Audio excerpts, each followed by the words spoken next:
where you learned where you find an apical pulse, but we're going to also listen in 3 other areas. So it's a total of 4 areas. These sites, aortic, pulmonic, tricuspid, mitral, are named for the valves. And you're going to listen, if you're doing a real good cardiac assessment, you're going to listen in each of those 4 sites. You're going to use the diaphragm and the bell. Diaphragm is best to listen to the higher pitched normal heart sounds. The bell is better to hear extra or abnormal heart sounds because they tend to be lower. Okay, so suprasternal notch, angle of Louis. Now, instead of going that side, we're going to go to the right side first. So you come over here, find that second rib, slide your fingers down into the second intercostal space. That's where you want to be to listen to the aortic valve. Okay, you're going to listen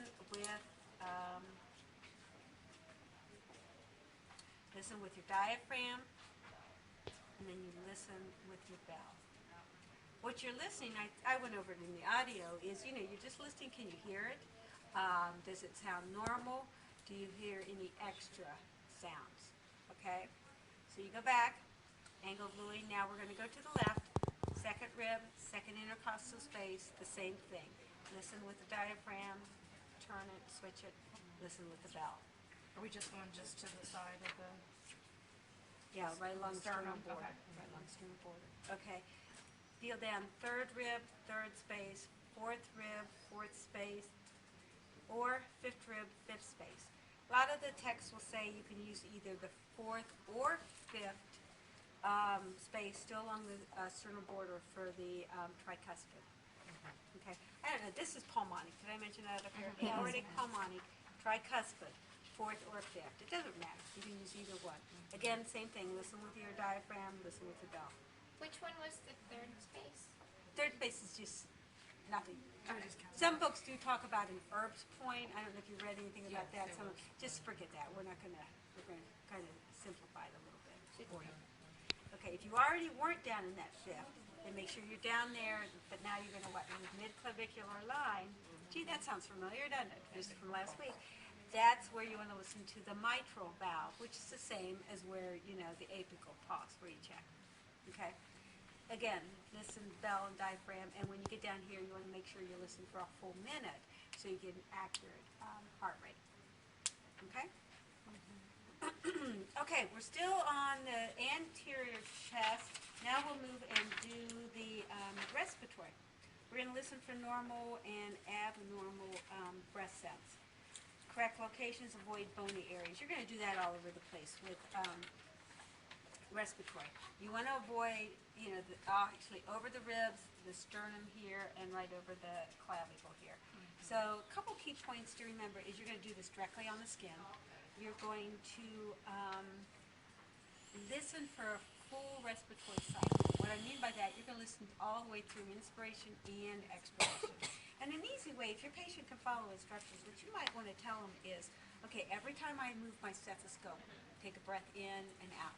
So they're into that rhythm. Because, if you're listening and all of a sudden they're only partially through their expiration and you move to the next site, they may have end expiratory wheezes and you would have missed them. So you've got to kind of watch your patient and, coordinate that as you do it. Where you want to listen on the front, clavicles here, you want to get above because you've got lungs, tip of your lungs are up here, the apex here, listen. You're only going to use the diaphragm for respiratory. Here, here, then you're going to move down below the clavicle bone here, here, then like here, here, here, here. You see, start at the top and work your way down, going back and forth, comparing sides. Here, and like here, and over here, and like there. Okay? Now, female patient, you're not going to get much further. You're going to not do, obviously, this area here where the breast is. Depending on how busted they are, you might be able to get down here and on, on either side. It's just a judgment call. But obviously, you don't want to listen through the breast because you're just not going to hear anything. That's the anterior part. I'm going just a bit out of order for the lateral area because you're going to listen anterior, posterior, and lateral. The lateral, you can get it from the front or the back. You know, if your patient's here and can put their arms up, then you can get the sides. You want to get right up, or, you know, kind of up under the armpit, almost like a V. Here, here, and here. I think the book says a fourth one. You can do that if it's a larger person. The one problem I have with the book, it has the picture here, then it goes all the way down here, and you miss this whole spot. I don't know why it does that. But you know, you just, a couple centimeters, move it, okay? And then you're obviously going to do the same on the other side. It's very important you get this area right here, because that's about where your middle lobe is located, and you don't want to miss it, okay? Now we're going to, this patient's a contortionist. We're going to put him down this way just so you all can see it in the back. Here's where you want to do that hourglass kind of thing. You've got bones here, the scapula. You've got bone, the vertebrae right down here. So you want to avoid all those. So again, you want to kind of listen up here, here. Then you want to come in, avoid the scapula here, here, about here, here. Now you can see we're starting to get beyond the scapula a little bit. So like here, here, then maybe like here, here, here, and right about there. Okay? You can do the lateral sides from the back if it makes more sense. You know, just as long as you get all that area. You don't want to need to go much down because your lungs only go down to like T10, T12, so you don't have to get way down here. You're too far. Okay? Then the other thing I think is on here is it's called chest expansion, or it's kind of like we call it a butterfly technique. You want to make sure the lungs are expanding equally and symmetrically on both sides. So about where T10 would be, you want to put your hands like this, and you want to take a deep breath in and out. What you should see is kind of like movement like this. Okay? If you've got a patient that's in a lot of pain and doesn't want to move a lot, you could put your hands this way, right underneath like the breast. Same thing. Okay? You do either or. You don't have to do front and back, but either or. Okay? So I think that's all for the chest. Yeah, we got through everything. The last is the peripheral vascular, and I'm going to have, Angie's going to come up here so we can actually see.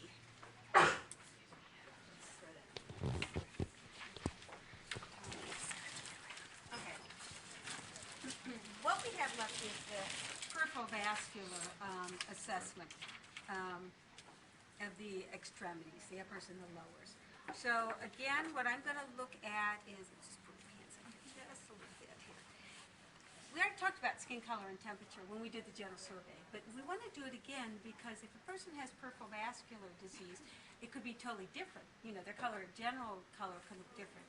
So you just kind of look, you can, again, feel, I would say what, she's tan, pinkish color, same, a little paler down here, but that's normal. Feels warm to touch. Toes are a little cool, but you know, you think about, do your toes get cold every once in a while? But they're the same on both sides, and we'll check as long as she's got pulses and cavity control. Okay, the next thing that I want to do is check the pulses. Again, kind of start top to bottom. The brachial pulse, you remember you were finding that last week. Pinky side, what I find is easiest is take their arm and ask them, or I usually support it, and have them extend their arm out. Because when their arm is like this, trying to find that pulse is really hard. So extend it out, brings it closer to the surface, and feel it. She's got a nice one there. Compare sides as you go. So if you know, some people will do both at the same time, if you can reach and it makes sense. Or you just feel one, then feel the other. Okay, now we move down to the radial pulse. I'm hoping you all feel pretty comfortable with that. Thumb side. And compare. Okay. Again, I don't really worry about the rate as much as, can I feel it? Does it feel normal with that range scale? And are they equal on both sides? Okay. The last in the upper extremity is the caprifo. Press it. See how it blanches? It turns pale. And it's less than 3 seconds is the normal when you get pink back up. And again, whatever you do on one side, you do on the other side. Okay? Moving down to the lower extremities, you know, skin color, temp, we looked at that. Pulses, you've got the femoral pulses are right here in the groin area, right in the crease there. For competency purposes, we're not going to have you kind of, you know, find them on your patients and have to locate it. But we do expect you to say, okay, femoral pulse is right about here. what I would say, what I would recommend that you do is go home and see if you can find it on yourself. Nice, it's a femoral's a big, big artery, but it's a little deeper, so you may have to press in there a bit to feel it. So make sure you can locate it on yourself, so then if you get to a situation, you have to do it on your patient. You have a pulse behind your knee. It's called popliteal. If you notice, it's not even on your sheet. This is a hard one to find, I think.